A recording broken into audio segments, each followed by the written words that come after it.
Hello, my name is Jennifer Zimmerman, and I am doing my project-based learning assignment on the review of chapters 3 through 5 from the book Reinventing Project-Based Learning, Your Field Guide to Real-World Projects in the Digital Age. So what is project-based learning?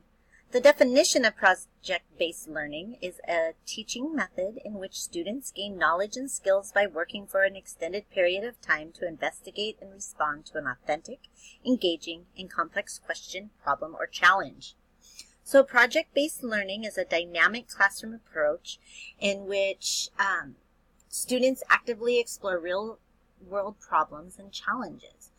By focusing the students on a project, the teachers put them on a path that deepens their knowledge and builds skills that they're going to need in the future.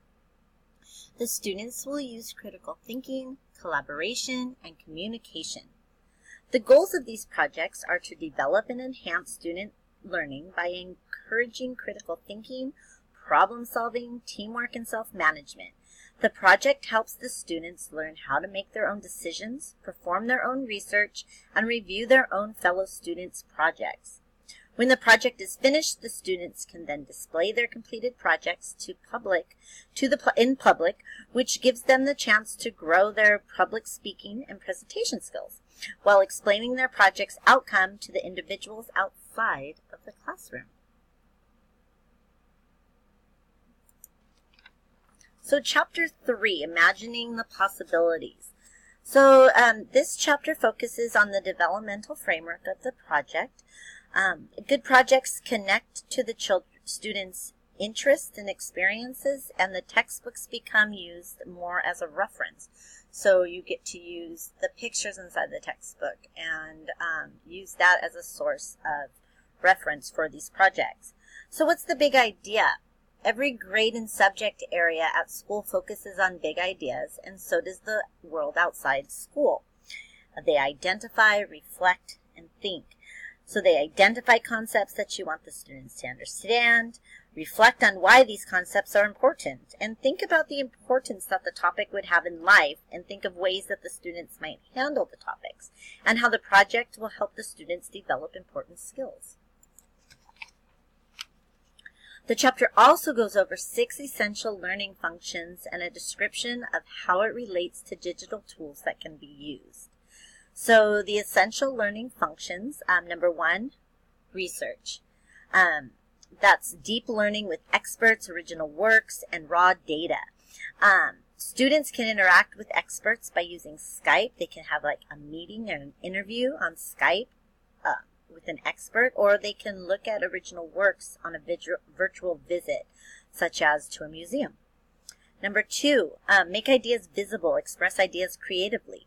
So that means bringing ideas into the open, and it allows us to talk about meaning. Students can add their own data using Google Forms or other databases, tools, so that they can see each other's progress, which brings us to collaboration. Projects invite collaboration to help us learn together.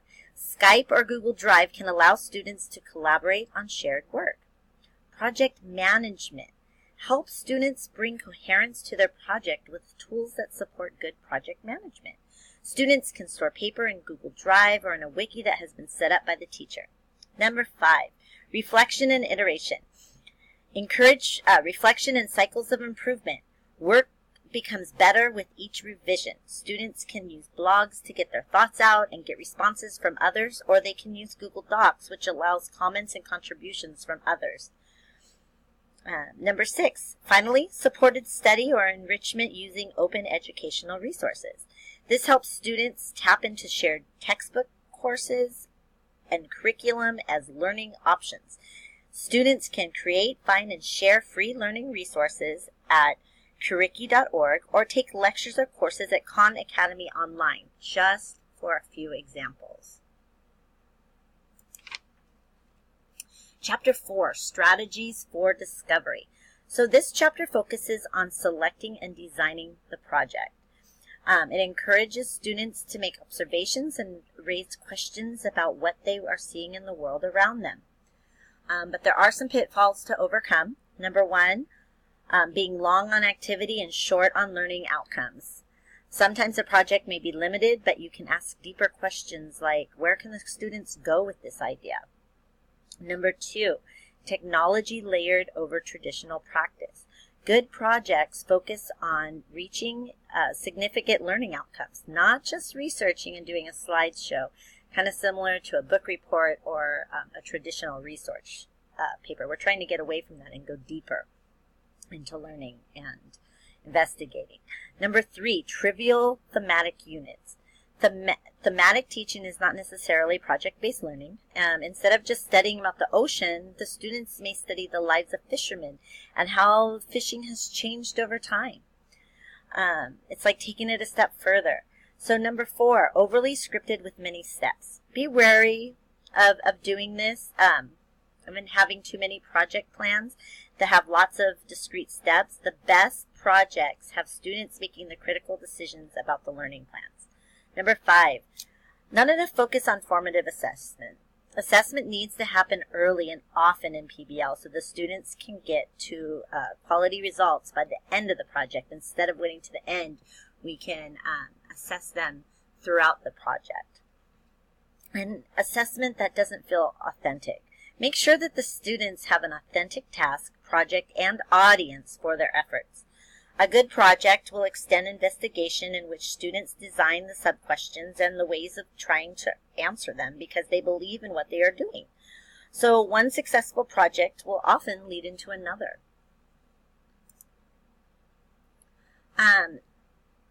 The best projects, they share important features. 1, they are loosely designed with possibility of being able to take different paths. As you research and learn more about the subject, students may find different ways to go with the project, and that's okay. It might cause students to construct meaning. It will center on driving questions, capture students' interest through real life and stimulated experiences, allow cross multiple disciplines. It's okay to cross over into different subjects. In fact, encourage it. Reach beyond school and involve others. Tap rich data and primary resources, structured so that students learn with it and from each other. Ask for feedback and make revisions. Have students work as investigators would. Have students go work on communication, project management, and technology use. Have students learn by doing. And finally, allow students to connect with authentic audience and allow public sharing. So Chapter 5, Making Assessment Meaningful. When project-based learning is open-ended, then each student approaches the learning experience in a unique way. During projects, students will question, investigate, make sense of what they discover, and research until they have a new understanding of the topic. So there are 2 ways to assess for learning. The formative assessment, which is assessing along the way. So it lets you tap into the student's teaching to adjust the project, address misunderstanding, or guide effort into new directions if needed. The teacher can set up timelines that will let the students know when a part of the project is due to be reviewed and to make sure that they're going on the right track rather than waiting till the end. And that brings us to a summative assessment, which that's to assess the students' learning at the end of the project. And the teachers can grade against a rubric. Teachers customize rubrics with goals and expectations of the quality they set for each project. It is an assessment tool that's including 3 big categories such as knowledge, skills, and processes. Each category will have 3 to 5 criteria that are evaluated against the 3 to 5 levels of performance. I personally love the idea of project-based learning. My son's 4th grade teacher last year set up different times in the year for the students to do projects on subjects that they were interested in. She encouraged them to go deeper into learning, and I see what different tools can be used to make projects like this happen, and it just makes me really excited for my future classroom. So thank you, and go out there and do some projects.